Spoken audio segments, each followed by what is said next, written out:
Hi everyone, this video is about mental struggle, mental illness, so just a little trigger warning. If you're sensitive to this topic, maybe you shouldn't watch the video alone. I have struggled with chronic depression for years, and I've just recently discovered how I can find my personal inner peace and how I can overcome my depression by following the 11 steps in this video. I'm no therapist, no doctor. This is just my personal experience. The title of this video, How to Recover from Depression, is a bit far out. After watching this video, you will not be magically healed. This is just what really helped me on my personal journey, and I want to share this with people who might be in a similar situation. These steps are what helped me to escape out of my darkest mindset that I have ever been in and helped me to get to the positive mindset that I am in right now.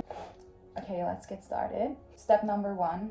I know you hear this all the time, but stop comparing yourself to others, especially on social media. The body you are comparing yourself to probably doesn't even exist in real life. The perfect life you see on social media is just a glimpse of the real life that this person really has. Instead of comparing yourself to others, only take inspiration from other people, because the only person you should ever be in competition with in order to grow is simply yourself. Because no one else has your life, no one else has your history. You don't know what the people you are comparing yourself to might have been through to get where they are in life. Maybe you don't even want that. Comparison is the thief of joy. Number 2, if it makes you happy, don't wait for others to agree. You're 30 and your favorite show is still H2O, just add water. Okay, and you are one step ahead of so many miserable people out there hating on other people's hobbies, hating on what other people like, just because they don't like anything about themselves. And do you know why you're one step ahead? Because you truly like something just for the sake of liking it, and you're not trying to fit into a society standard or something. People who hate on you fill their time with exactly that, hate and negativity, which is what you want to get away from. Do not at all engage with people who comment on you hatefully. They absolutely lack the emotional intelligence to even have a conversation about how they hurt you. For example, you post a picture on social media that you really like just because you like the picture, and someone else comments that you're fat, or you've gained weight, or you lost weight and look like a skeleton. Just block them and don't look back. Obviously by that, I don't mean when someone is respectfully criticizing you. Always be open to feedback, but not to just hateful comments. As long as you are not hurting someone by what you're doing, including yourself, you're free to do whatever you want. Step number 3, stop wishing you had someone else's life.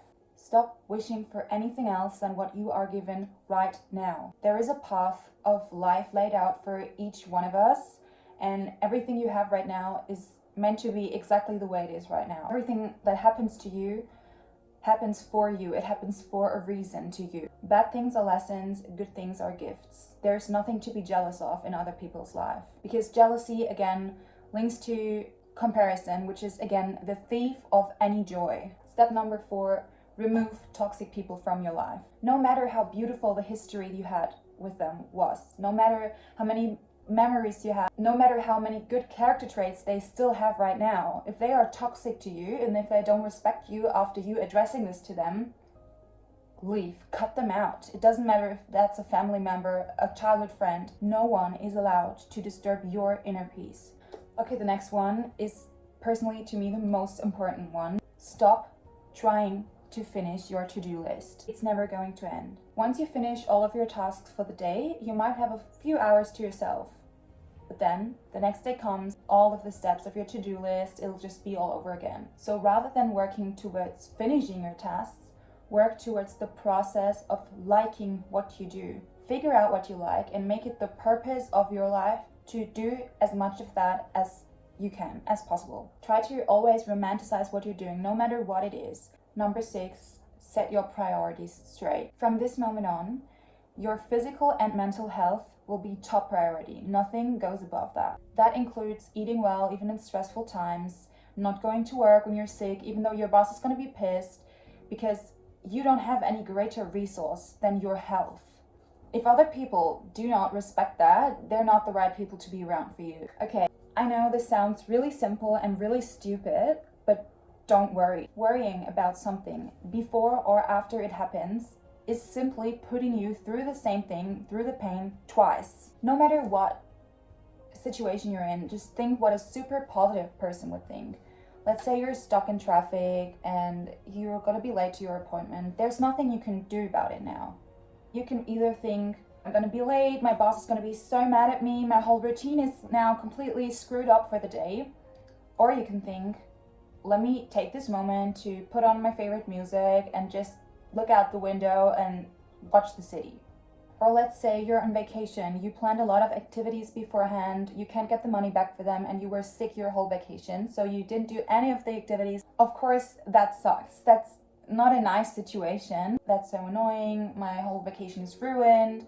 But you could also think, I'm so glad that I was sick on vacation because I had a really comfortable bed. I might have even had room service. I could watch Netflix, I could recover. I am lucky to be in a position where I can give my body rest when it's needed. Remember, you decide how you see the world. You have control over how you see the world. Positivity is something you can work on and something you can learn. It builds up like a muscle you build in the gym. Stay consistent and it will pay off. You will see how your mind is automatically gonna adjust to the positive mindset and how you will have more positive thoughts in any situation. This is gonna sound a little confusing, I'm sure. Stop trying to be extremely happy all the time. Especially with social media, it is really easy to fall in the trap of thinking everyone else on social media is 100% happy all the time. This girl is on the beach every day just with her friends and her life's so perfect. Why don't I have this? A state of constant happiness is neither achievable nor possible. Ups and downs in life are normal. Being sad is normal. Being exhausted is normal. Accept the fact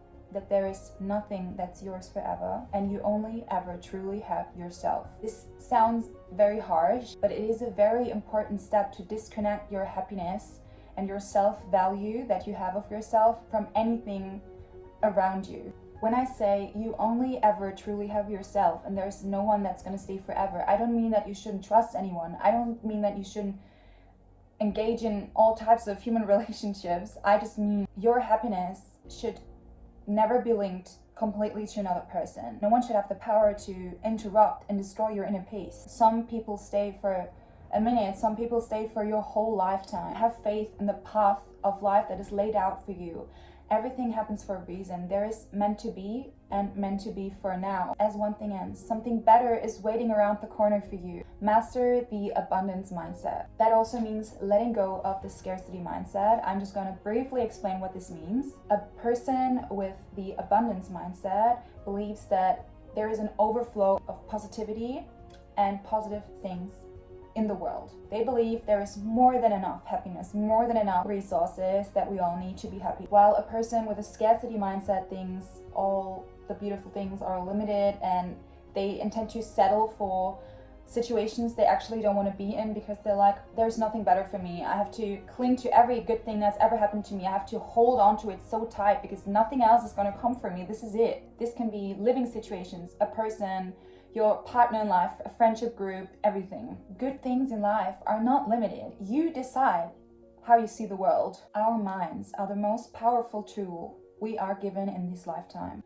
And the key to overcome depression and a negative mindset is to learn how to change your thinking. That is something you can learn. If you believe that everything is going to work out for you, that everything is going to be the way you wish for it, you're subconsciously going to behave like it, which is how you attract the things you want. Number 10, never apologize for your priorities. If you do so, you are literally betraying yourself. I understand it's hard to explain to a family member when let's say you're on vacation together, they all want to go to the beach together first thing in the morning, and you tell them you want to go to the gym first because that is a promise you made to yourself. You don't owe them an explanation. They might not like your decision because they would like to have you at the beach with them first thing in the morning, and that is okay. But it is not okay to not respect that you want to do that for yourself. You want to go to the gym for you, and then you can join them at the beach after. This is just an example. You don't have to justify the choices you make for yourself. If the people around you truly respect and support you, they will also respect and support the decisions you make for your life. They will respect the priorities that you have made for yourself. This is also linked to being a people pleaser and not really following your own priorities. Okay, now we are at step 11. This has personally always been the hardest step for me to follow, but maybe it's the most important one, I don't know. Distance yourself from other people who are suffering from depression. Throughout my darkest time in my depression, especially in hospital, I connected with a lot of girls who were sick as well. That was what we connected over, because that was what we shared. And once I started to recover from depression, or at least from my darkest period of it, some of them were still really deep down. And even though you obviously love your friends, you care for these friends, you have to distance yourself as soon as you are ahead of them in the process of recovery. Especially in early recovery, you are so fragile and so open to the environment around you, the people you surround yourself with. You are the average of the 5 people around you spend the most time with. I recommend explaining to your friends why you want a little distance for a while. Obviously, it doesn't have to be forever, just until you're strong enough to support them again. If they support you and truly respect you, they will respect this decision. They might not understand at the time. You have to fill your cup until it's full enough to fill others. You are not being a bad friend. You need to help yourself first before you can help anyone else. Just like in an airplane, when you put an oxygen mask on, you put it on yourself first, because you cannot help other people while you are literally suffocating. Doctors and therapists are the people who are supposed to help your friends. That's it so far. I really hope this could help you out and you learned something. I will see you soon.